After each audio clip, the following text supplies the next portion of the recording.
이것도 사! 저것도 사자! 제일 신나는 건 역시 돈 쓸 때입니다. 그리고 제일 힘든 건 돈 버는 거죠. 인간이 만든 최고의 발명품이라는 돈. 그런데 왜 돈이라 부를까요? 천하를 돌고 돈다는 말에서 돈이라는 설. 칼 모양의 돈이 있었는데 한자로 칼이 도잖아요. 그래서 도와 돈이 혼용되다가 돈으로 쓰고 있다는 설도 있습니다. 영어로는 money인데요. 그건 고대 로마에서 유래된 말로 고대 로마인들은 여신 모네타를 모시는 사원 옆에 동전을 만드는 공장을 세웠다고 해요. 그 공장 이름이 민트였는데 여기서 돈을 뜻하는 money란 단어가 만들어졌다는 거죠. 그렇다면 인류가 가장 먼저 사용한 돈은 무엇이었을까요? 어부야, 고등어랑 쌀 한 봉지랑 바꾸자. 무슨 소리야? 님 양아치세요? 두 봉지는 줘야지. 이런 투닥거림에 지친 사람들은 물건의 가격을 매길 수 있는 제3의 물건을 생각해냈어요. 그게 바로 돈입니다. 기록에 전해지는 최초의 돈은 중국인들이 사용한 조개 껍데기인데요.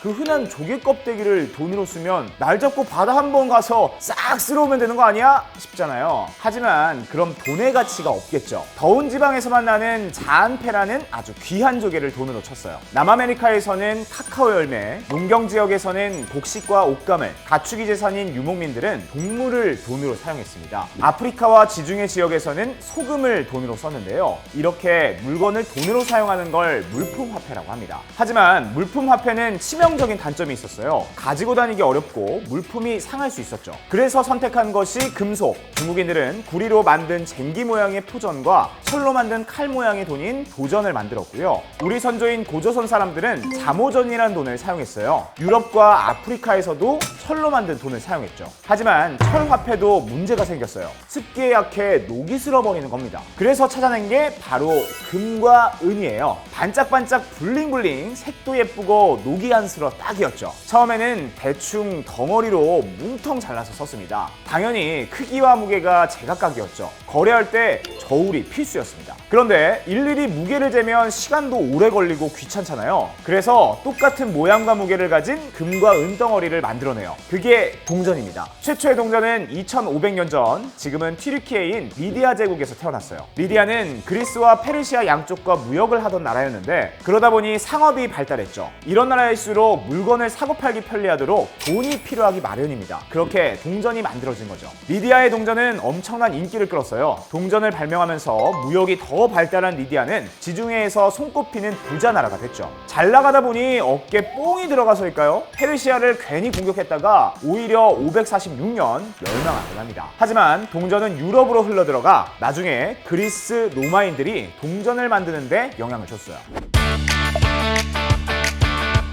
서양은 오랫동안 금과 은으로 동전을 만들었습니다. 영화의 단골 소재죠. 그런데 우리나라를 포함해 동양이 배경인 영화나 책은 금화나 은화가 전혀 나오지 않아요. 주로 나오는 동전은 구리로 만든 엽전입니다. 동양 최초의 동전은 중국을 통일한 진시황이 만든 원형 방공전입니다. 둥글고 가운데 네모난 구멍이 난 돈이란 뜻인데요. 하늘은 둥글고 땅은 네모지다라는 동양의 철학을 담아낸 것이기도 해요. 나중에 우리나라와 일본에서 만든 동전의 모양도 비슷합니다. 사극에서 많이 보셨죠?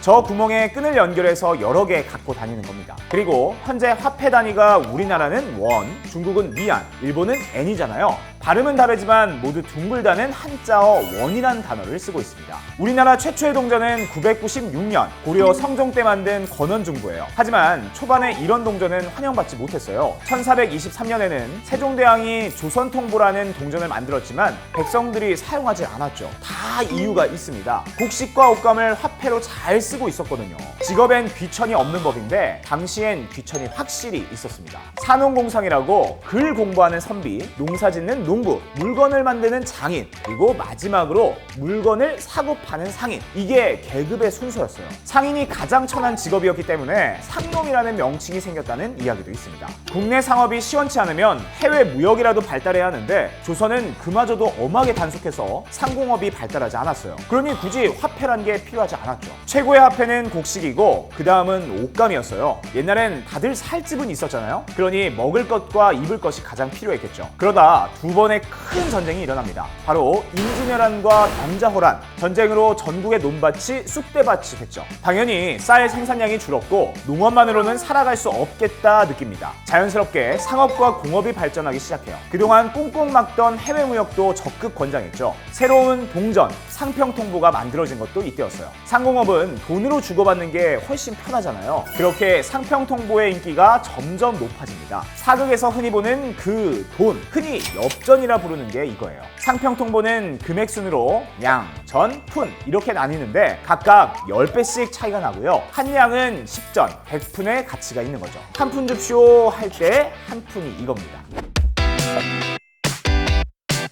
그런데 동전은 치명적인 단점이 있죠. 바로 짤랑짤랑 소리가 나는 것, 그리고 무겁다는 거죠. 짤랑거리는 소리가 난다거나 끙끙거리며 괴짝을 들고 다니는 상인들은 범죄의 표적이 됐습니다. 그래서 사람들은 가벼우면서 소리도 안 나고 많이 가지고 다닐 필요 없는 높은 금액을 표시하는 돈이 있으면 좋겠다라고 생각합니다. 그게 뭐죠? 네, 지폐입니다. 그렇게 17세기 유럽에 지폐가 등장해요. 누가 만들었냐면 영국의 금 세공업자들입니다. 영어로는 골드스미스라 불렀는데요. 금을 많이 다루는 만큼 튼튼한 금고를 만들어 금을 보관했습니다. 그 소문을 듣고 사람들이 찾아왔어요. 그 금고에 금 좀 맡깁시다. 제 금도요. 대신 보관료 드릴게요. 저도요. 그렇게 금을 맡아주면서 헷갈리지 않도록 보관증을 써줬죠. 이 금 보관증은 시장에서 돈처럼 사용됩니다. 보관증을 가지고 있는 사람이 금 세공업자를 찾아가면 금을 받아갈 수 있었죠. 그렇게 금 보관증은 유럽 최초의 지폐가 됐고 금 세공업자의 이런 사업은 은행업의 시작이 됐습니다. 그런데요, 유럽보다 700년이나 일찍 지폐를 사용한 나라가 있었어요. 그게 어디냐면 중국입니다. 중국은 세계 최초로 종이를 발명한 나라기도 해요. 하지만 종이가 흔해서 지폐를 사용한 것만은 아닙니다. 중국의 황제는 권력이 어마어마했잖아요. 그런데 황제가 지폐 써! 하니까 뭐 까라면 까야죠. 그냥 따른 겁니다. 그렇게 중국인들은 11세기 송나라 시절부터 이미 교자라는 지폐를 쓰고 있었어요. 우리나라 최초의 지폐는 당나무 껍질로 만든 저화라고 합니다. 대전 통편에 가치를 적은 기록이 있지만 실물은 전해지지 않고 있어요.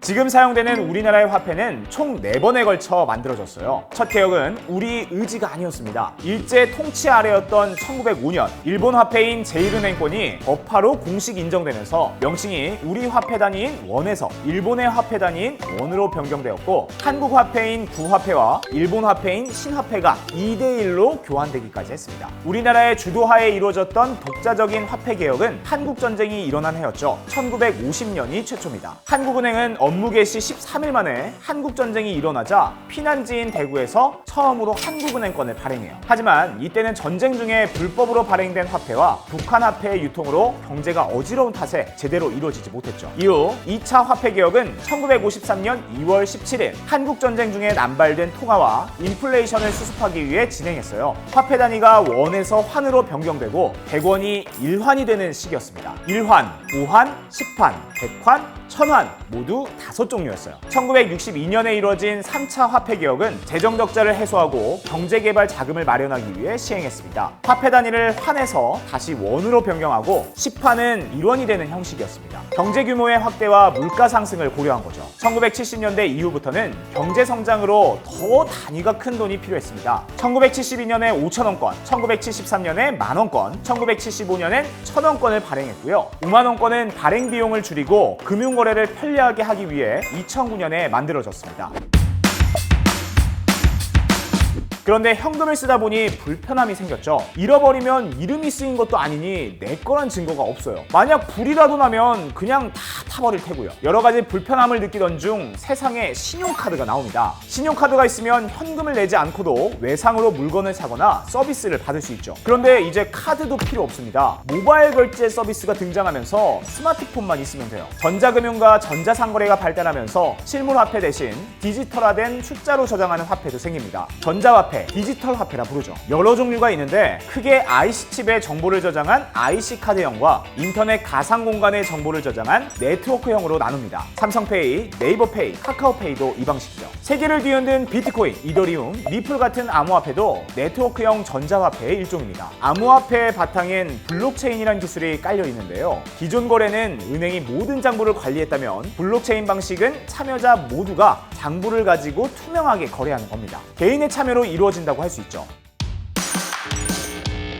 이제 슬슬 해외여행이 풀리고 있는데요. 과거에는 해외여행 전 필수로 환전을 해야 했죠. 하지만 요즘은 현금을 많이 쓰지 않아 굳이 그럴 필요가 없어요. 여행은 물론이고 다른 나라에 교환학생으로 가도 그 나라 돈을 만져보지 못하고 오는 경우도 있을 정도니까요. 우리가 살아가면서 돈이라는 존재는 늘 필요할 테니 앞으로 또 어떤 돈이 나올지 기대가 됩니다. 어떤 모습으로 바뀌더라도 쫙쫙 끌어당길 수 있는 에너지를 쏴드릴게요. 이게 머니! 잘 받으셨나요? 잘 전달됐기 바라면서 지금까지 화폐 역사 이게 머니였습니다.